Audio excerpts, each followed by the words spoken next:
അതുപോലെ തന്നെ നിങ്ങളോട് വളരെ മധുരമായി പെരുമാറുകയും നിങ്ങളെ പുകഴ്ത്തുകയും നിങ്ങൾക്ക് ഹിതകരമായ രീതിയിൽ എപ്പോഴും നിങ്ങളോട് സംസാരിക്കുകയും ചെയ്യുന്നവരെല്ലാം നിങ്ങളുടെ മിത്രമാകണമെന്നുമില്ല.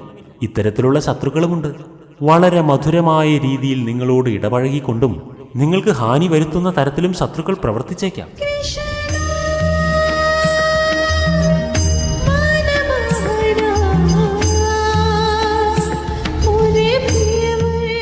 അതായത് നിങ്ങൾക്ക് മധുരമുള്ള വിഷം നൽകുന്നവരും നിങ്ങൾക്ക് കയ്പുള്ള ഔഷധം നൽകുന്നവരും ഉണ്ടായിരിക്കാം.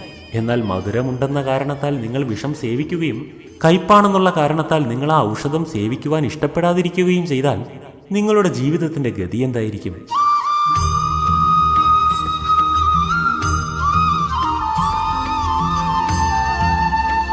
അതുകൊണ്ട് നിങ്ങളോട് കയ്പേറിയ കാര്യങ്ങൾ സംസാരിക്കുന്നവരെല്ലാം നിങ്ങളുടെ ശത്രുവാണെന്നോ നിങ്ങളോട് മധുരമായി സംസാരിക്കുന്നവരെല്ലാം നിങ്ങളുടെ മിത്രമാണെന്നോ നിങ്ങൾ തീരുമാനിക്കും.